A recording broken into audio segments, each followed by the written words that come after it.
مسلمہ غضاب نے نبی پاک صلی اللہ علیہ وسلم کو خط لکھا، میرے ساتھ ایک معاہدہ کر لے، جب تک آپ حیات ظاہری میں ہیں آپ نبی ہیں، جب آپ کا وصال ہو جائے تو میں نبی، یا یہ معاہدہ کر لیں کہ آدھے عرب کے آپ نبی ہیں، آدھے عرب کا میں نبی، معاذ اللہ۔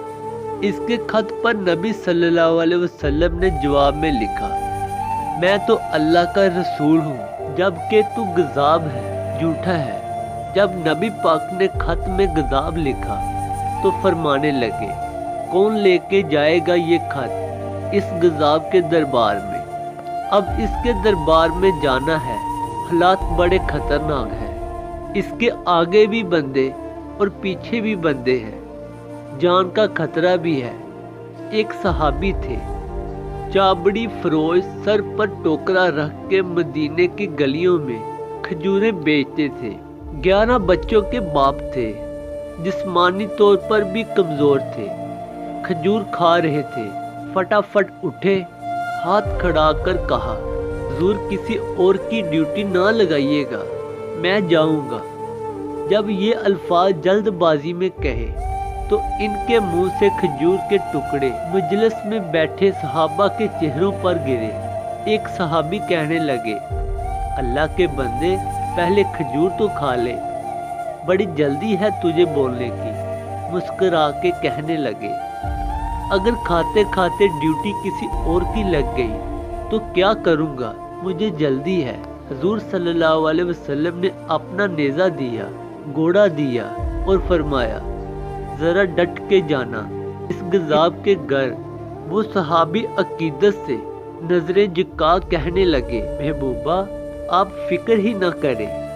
صحابہ کہتے ہیں، وہ اس طرح نکلا جیسے کوئی جرنیل نکلتا ہے، اس کا انداز ہی بدل گیا، اس کے طور طریقے ہی بدل گئے۔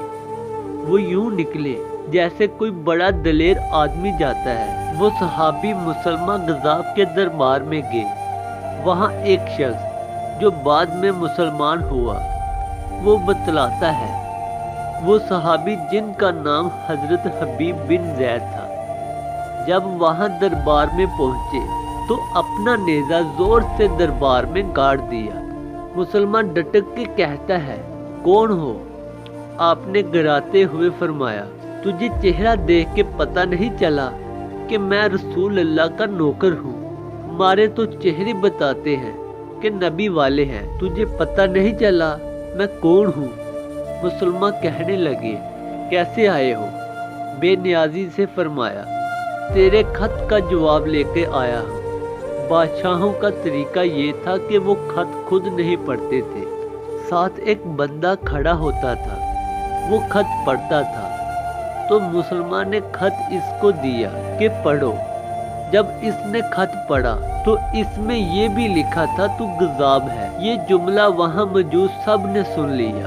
اکیلے میں ہوتا تو بات اور تھی، اور آگ بگولا ہو گئی، آنکھیں سرخ ہو گئی۔ سامنے حضرت حبیب بن زید تنے کھڑے تھے، غصے سے تلوار لے کے اٹھا اور کہنے لگا، تیرے نبی نے مجھے غضاب کہا ہے، تیرا کیا خیال ہے؟ حبیب بن زید مسکرا کے فرمانے لگے، خیال والی بات ہی کوئی نہیں، جیسے میرے نبی غضاب کہیں وہ ہوتا ہی غضاب ہے۔ تو 7 سمندروں کا پانی بھی بہا دے تو بھی تیرا جھوٹ نہیں دھل سکتا۔ مسلمان غصے کی شدت سے کانپتے ہوئے کہنے لگا، تو پیچھے پلٹ کے دیکھ، سارے میرے سپاہی، میرے پہرے دار، تلواریں، نیزے، کھنجر، تیر، سب تیرے پیچھے کھڑے میرے ماننے والے ہیں۔ حضرت حبیب بن زید فرمانے لگے، میرے 12 بچے ہیں، ان میں سے کچھ ایسے ہیں جو دودھ پیتے ہیں، کچھ ایسے ہیں جنہوں نے ابھی چلنا ہی نہیں سیکھا۔ میں جب رسول اللہ کا پیغام لے کے نکلا تھا تو میں نے پلٹ کے پیچھے نہیں دیکھے، تو تیرے پہرے دار کیسے دیکھ لوں؟ جو جی میں آتا ہے کر، غلام محمد جان دینے سے نہیں ڈرتے۔ مسلمان نے زور سے تلوار ماری، بازو کٹ کے گر گیا، کہنے لگا، اب بول، تیرا کیا خیال ہے؟ آپ فرمانے لگے، تو